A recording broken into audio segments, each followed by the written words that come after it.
Be me, 21, psychology student. Have two best friends, Cameron and Addison. We've been a tight-knit group since freshman year. Inseparable. You know the type. Our thing, our big unifying ideology, was modern feminism. We read the books. We went to the campus talks. We had the talking points down cold. Our worldview was basically that society is a rigged game and men hold all the cheat codes. Every interaction with a guy was filtered through this lens. A man holding a door open, condescending patriarchal gesture, a guy trying to make small talk in line for coffee. He's trying to invade our space, a classmate disagreeing with a female professor. Obvious, textbook mansplaining. This was our reality. We saw it everywhere all the time. Cameron was the most intense about it. She was the leader, the true believer. She saw malice and toxicity in everything a man did, every glance, every word. Addison was more of a follower. She agreed with everything Cameron said, mostly because it was easier than disagreeing. I was somewhere in the middle. I believed in the core ideas, but being a psych major, I couldn't help but look for patterns in behavior. And I was starting to see a pattern that didn't quite fit our narrative. The story really kicks off a few months ago, maybe late last semester. We were in our usual spot at the campus coffee shop after a particularly long lecture. Cameron was on a tirade, absolutely fuming.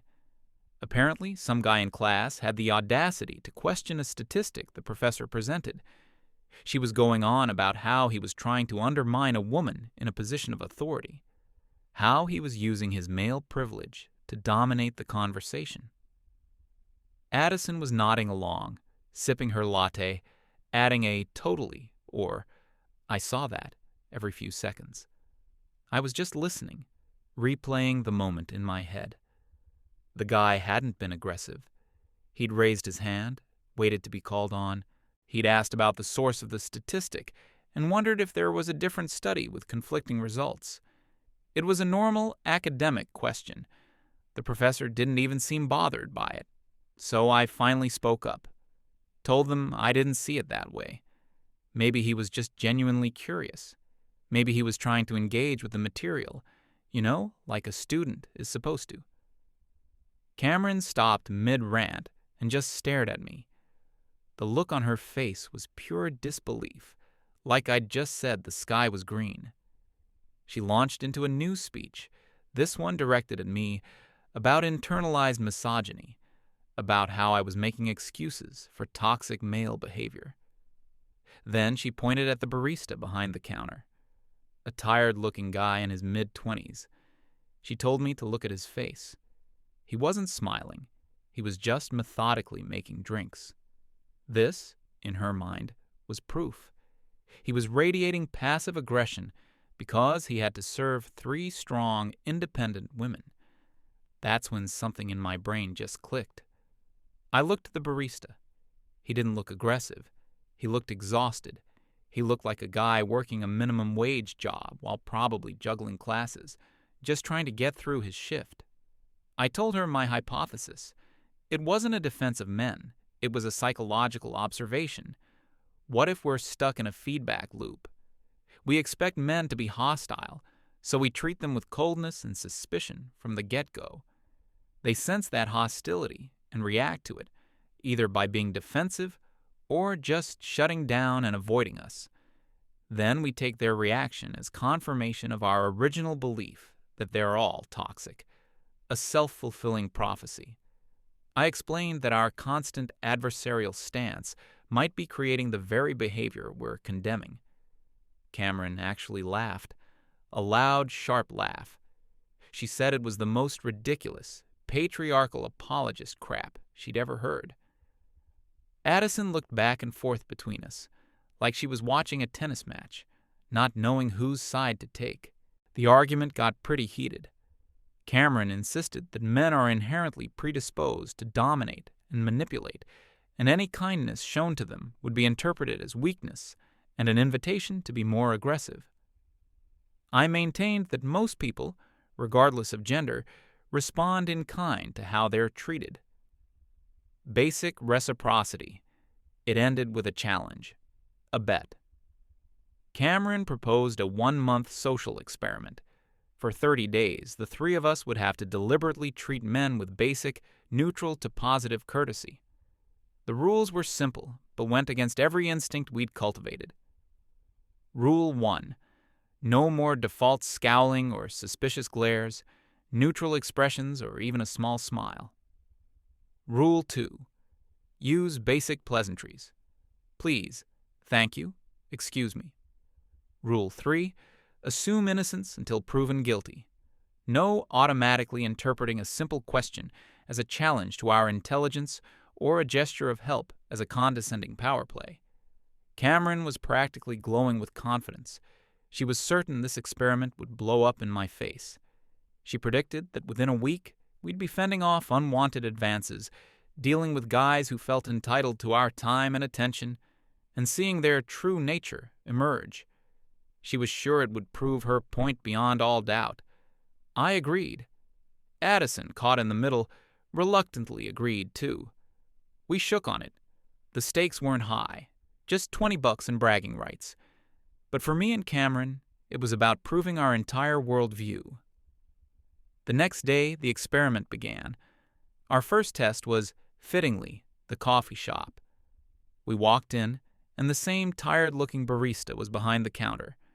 I could feel Cameron's smug energy radiating off her. She was ready for him to grunt at us. I ordered first. When he handed me my coffee, I looked him in the eye, gave a small smile, and said, "Thank you. Have a good one." He blinked. For a second, he looked genuinely surprised. Then his expression softened a tiny bit, and he said, "Yeah, you too?" It wasn't much, but it wasn't the grunt of a hostile caveman. Cameron and Addison did the same, though their thank yous were clipped and forced. He gave them the same brief, polite response. As we walked away, Cameron was already dismissing it, claimed it was a fluke, that he was probably just in a weird mood. A couple of days later, we were in the library.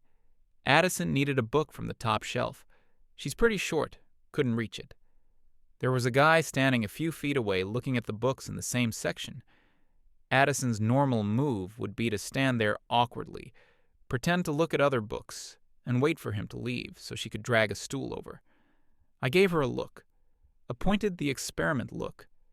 She sighed, and with the most painful reluctance, she walked over to the guy. She quietly asked if he could possibly help her get the book down. The guy turned, looked at the book, and without a word, he reached up, pulled it down, and handed it to her. He gave a little nod, then turned right back to his own search. That was it. No sleazy smile. No, "What's a pretty girl like you reading?" line. No asking for her number. He just performed a simple act of assistance, and then immediately disengaged. Addison walked back to our table and put the book down, looking completely bewildered. She said she was so sure he was going to try something. She had her rejection line all prepared. Cameron, who was watching from afar, argued that he was probably just intimidated because we were all there. "A group of women is a deterrent," she said. The excuses were already starting. The biggest test of that first week involved Lucian. Lucian was this guy in one of our psychology seminars. He was the definition of a ghost. Sat in the back corner, never spoke a word unless the professor directly called on him. He always looked like he was paying attention, scribbling notes, but he never participated in the discussions. In our little group, we had a name for guys like him. Wallpaper. There, but not really. To Cameron, his silence was suspicious, a form of quiet protest against the female-led discussion. During a debate about cognitive biases, the professor posed a really tough question. The whole class was stumped. Silence. I happened to glance over at Lucian's corner. I saw him quietly mumbling to himself, looking down at his notebook where he'd drawn some kind of complex diagram. Normally, I would have ignored it. None of my business. But the experiment was on my mind. Rule number 3. Assume innocence. So I raised my hand. The professor called on me. I told her I didn't have the answer, but I thought Lucian might have an interesting take on it. The entire class, all 30 people, turned to look at this guy who hadn't voluntarily spoken all semester. Lucian's head snapped up.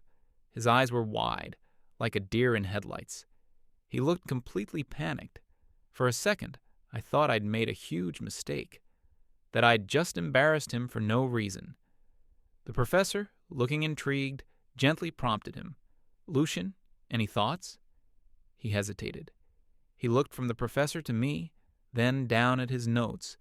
Then he started talking, and he didn't just have a thought. He had a fully formed, incredibly insightful answer. He broke down the problem using a concept we hadn't even covered yet, explaining it clearly and concisely. He wasn't arrogant about it. His voice was quiet, a little shaky at first, but confident in the material. When he finished, the room was silent for a beat. Then the professor broke into a huge smile. She was blown away, praised him for bringing up such an advanced perspective. The rest of the class, people were looking at him differently, with respect. I felt this weird sense of pride, even though I hadn't done anything. After the class ended, as we were all packing up, Lucian made a beeline for the door. But on his way out, he passed my desk, paused for a fraction of a second, and said, "Hey, thanks." Then he was gone. Walking back to our dorm, Cameron was unusually quiet. Addison was the one who spoke, saying she had no idea Lucian was that smart. Cameron finally said that it was probably just a fluke, that he'd been waiting for a chance to show off, and I'd just given it to him. But her voice lacked its usual conviction. The first real crack was showing. Week 2 of the experiment began, and things started to feel different. It was subtle. The atmosphere in our seminar class felt less tense. A couple of the other guys who were usually quiet started chiming in more. It was like Lucian breaking the ice had given them permission to participate without fear of being shot down. The discussions became more balanced, more interesting. I realized I was actually looking forward to class instead of just bracing for the next ideological battle. The next big incident involved Cameron directly, and it happened at the campus gym. The gym was, for Cameron, the absolute heart of darkness, the peak of toxic masculinity. She usually went with headphones on, a deep scowl on her face, projecting a force field that screamed, "Do not approach me." But this time, under the rules of the experiment, she had to at least look neutral. She was using one of the weight machines, struggling a bit with the last rep. A guy who was working out nearby came over. I saw it happen from across the room, where I was on a treadmill. My heart sank. This was it. This was the moment Cameron was waiting for. The unsolicited advice, the condescending, "Let me help you with that, little lady." The guy said something to her. She stopped, her whole body tensing up. He pointed to a pin on the machine's weight stack. She looked where he was pointing. She said something back. He nodded, said one more thing, and then walked away to get some water. He didn't linger. He didn't watch her. He just left. When we met up in the locker room afterwards, Cameron was silent. I had to ask, "What did he say?" She told me, her voice flat. He'd apparently pointed out that she'd put the safety pin in the wrong slot for the exercise she was doing. Told her it was a common mistake, but it could really mess up your shoulder if you weren't careful. That was it. He'd given her a piece of legitimate, helpful safety advice and then left her alone. She admitted that her first, overwhelming instinct was to snap at him for interrupting her workout, to tell him she didn't need a man's help. But the bet had stopped her. She'd forced herself to just say, "Oh, thanks," and fix the pin. She seemed genuinely shaken. The world wasn't behaving the way it was supposed to. The men weren't following the script she'd written for them. For me, the turning point of that week, maybe of the whole experiment, was another conversation with Lucian. It wasn't planned. I was studying late in an almost empty section of the library. He happened to be there too, a few tables away. I was stuck on a concept for our upcoming midterm, and on a whim, I walked over and asked if he had a minute. He seemed surprised to be approached, but he nodded. I asked my question. He didn't just give me the answer. He walked me through the logic, drawing little diagrams on a piece of scratch paper until I got it. We ended up talking for almost an hour, not just about class, but about movies, books, our majors. He was actually really funny, with a dry, sarcastic sense of humor. He wasn't the weird, silent wallpaper guy. He was just a normal, interesting person. Finally, I got the courage to ask him the question that had been bugging me for weeks. I asked him why he's always so quiet in class, when he clearly knows the material better than almost anyone. He looked down at the table for a second, just fiddling with his pen. Then he looked back at me and said something that I will probably never forget. He explained that it's just exhausting. He said he's seen what happens when a guy voices a strong opinion in that class, especially if it's a counter-argument. You immediately get labeled. You're aggressive. You're invalidating someone's lived experience. You're mansplaining. He said you have to weigh every single word, run it through a dozen filters before you speak, just to make sure it can't possibly be misinterpreted. And even then, it probably will be. So after a while, you just decide it's not worth the energy. He said it's just easier to keep your head down, do the work, and stay quiet. It's less about being shy and more about strategic self-preservation, a cost-benefit analysis where the cost of speaking is way too high. He called it walking on eggshells. I just sat there, completely floored, because for years I'd been on the other side of that. I was one of the people laying down the eggshells. I was part of the group that saw disagreement not as academic discourse, but as a personal attack. In my mind, the women in the room were the vulnerable ones, the ones who had to be protected. It had never, ever occurred to me that a guy like Lucian might feel vulnerable too, that he might feel like he was in a hostile environment where his words would be used against him. It completely flipped the script in my head. We'd spent so much time talking about how men create threatening spaces for women. I was suddenly confronted with the reality that we had created a threatening space for them, an environment where the price of participation was silence. I walked back to my dorm that night, feeling like my entire brain had been rewired. The experiment wasn't just about being polite anymore. It was about seeing the entire other side of the social dynamic that I had been completely blind to. I realized my hypothesis about a feedback loop was more right than I could have imagined. We weren't just getting hostility back. We were getting silence. We were getting disengagement. We were getting men who decided that the only winning move was not to play. The beginning of week 3 was when the divide in our little group became a chasm. Addison was a full convert. It was like a weight had been lifted off her shoulders. She'd stopped analyzing every interaction for hidden meaning. She was just existing. I saw her one afternoon chatting with a guy from our stats class. They were laughing about how brutal the last problem set was. A few months ago, she would have come back to me and Cameron, and we would have spent an hour dissecting the conversation. Did you see the way he leaned in? He was trying to assert dominance? The joke he made was a microaggression. But this time, when she came over to my table in the library, she just smiled and said he was a pretty funny guy and had offered to share his study notes. It was so incredibly normal, it was almost shocking. Cameron, on the other hand, was getting more and more agitated. She was losing the bet, and she knew it. Her entire worldview was being challenged not by arguments, but by a month of relentless, mundane, positive interactions. She started trying to find evidence to support her original theory, like a conspiracy theorist looking for connections on a corkboard. She'd point out a guy on his phone while his girlfriend was talking and call it male detachment and emotional abuse. She'd claim a professor grading a male student's paper more leniently was proof of systemic bias, even though none of us had seen the grades. But Addison and I weren't buying it anymore. We'd just give non-committal shrugs. This made Cameron even more isolated and angry. In her eyes, we were betraying the cause. We were being brainwashed. The tension was building, and I knew something had to give. It all came to a head with our big end-of-semester group project. It was a huge portion of our final grade, and we'd been put into a group of 5. It was me, Addison, Lucian, and 2 other guys from the seminar.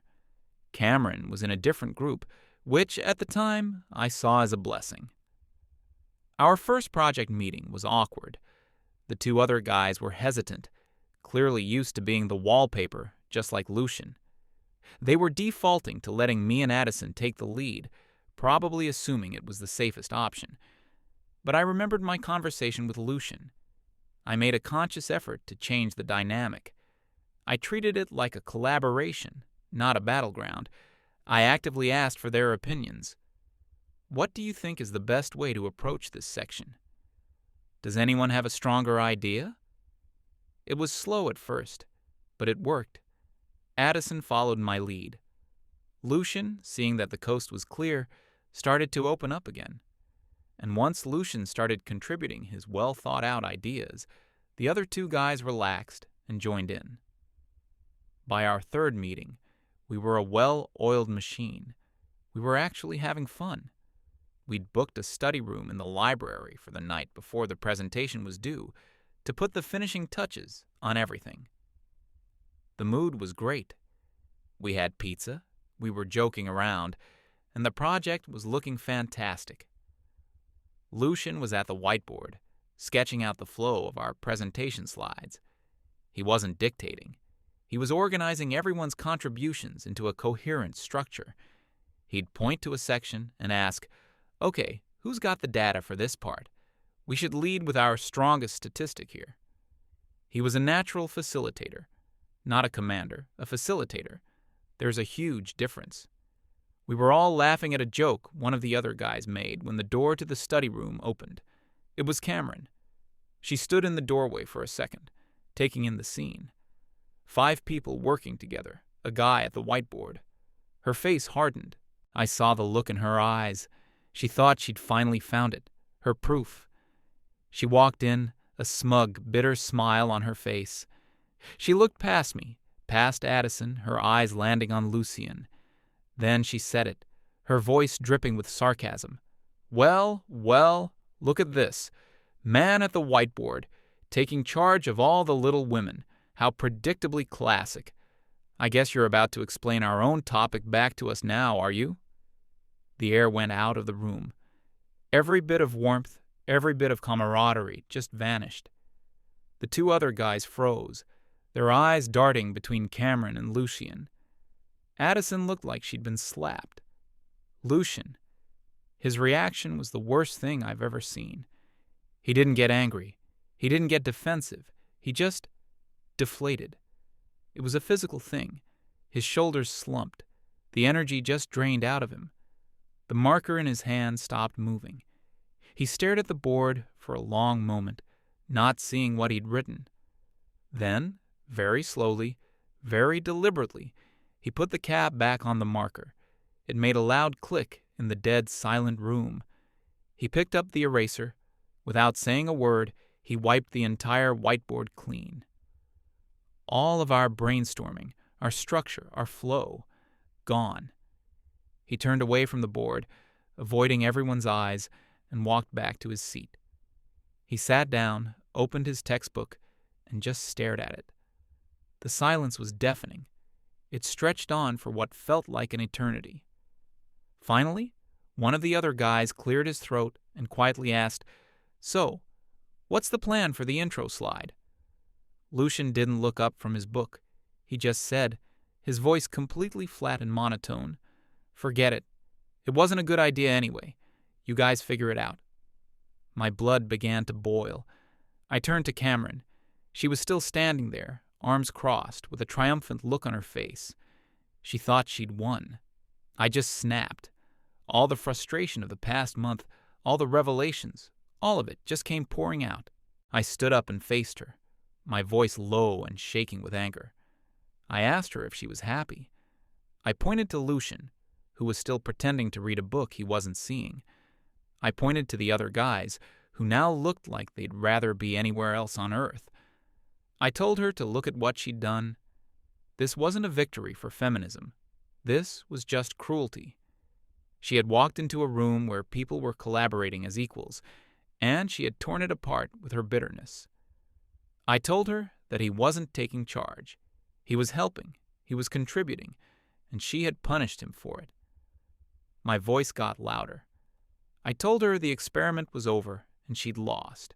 Her theory was that if you treat men with decency, they become monsters.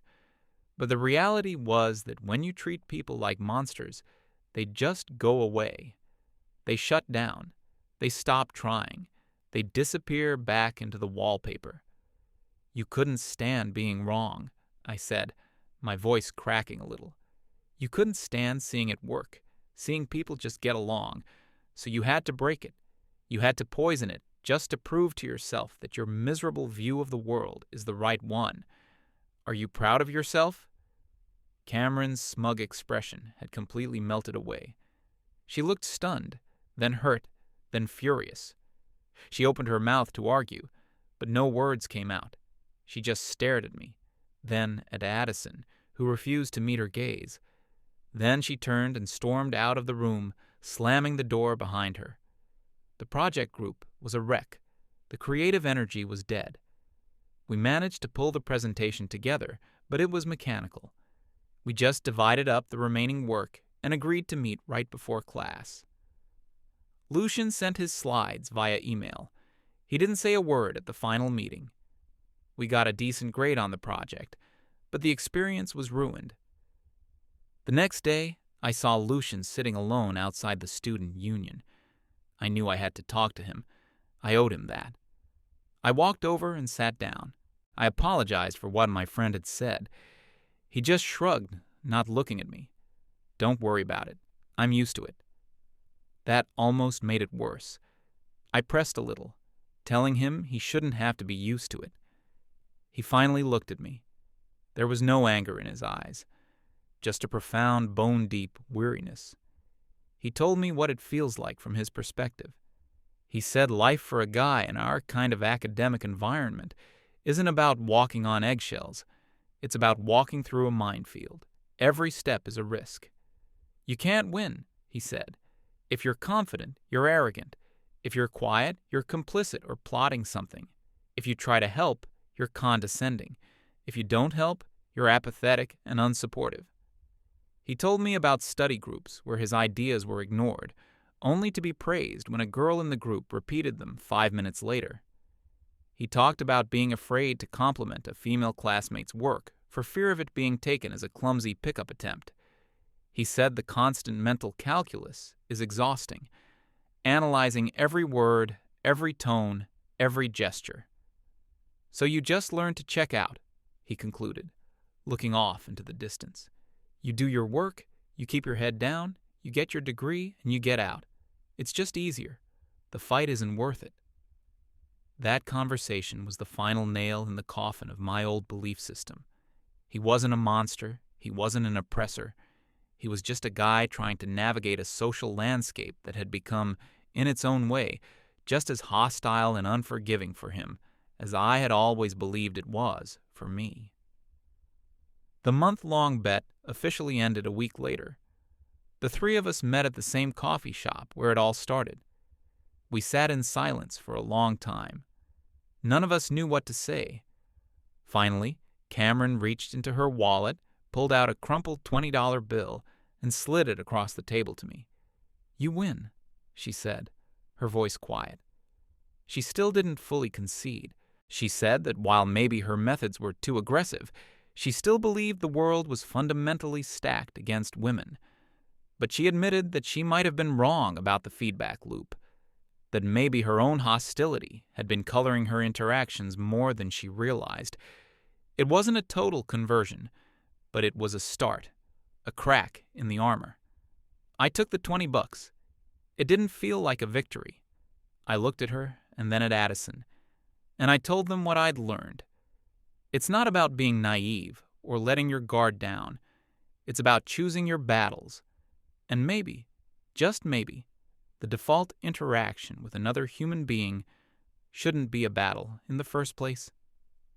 I said the line that had been forming in my head for weeks. We spent so much time acting like we were at war. We can't be surprised when people start treating us like the enemy. We sat there for another minute in silence. And then the little bell on the coffee shop door rang. I glanced up, and it was Lucian. He was there with a friend. He saw me. Our eyes met across the room. In the past, he would have immediately looked away, maybe even turned around and left. But this time, he didn't. He said something to his friend, and then he started walking towards our table. My heart did a little nervous flutter. Cameron tensed up beside me. He stopped next to me, a small, hesitant smile on his face. "Hey," he said, "I was just wondering. The final for that class is going to be brutal. Do you maybe want to study for it together sometime?" I looked at him. A normal guy, asking a normal question. There was no hidden agenda, no power play. It was just an invitation. And for the first time in a long time, I could see it for what it was. I smiled back, a real, genuine smile. "Yeah," I said, "I'd like that a lot."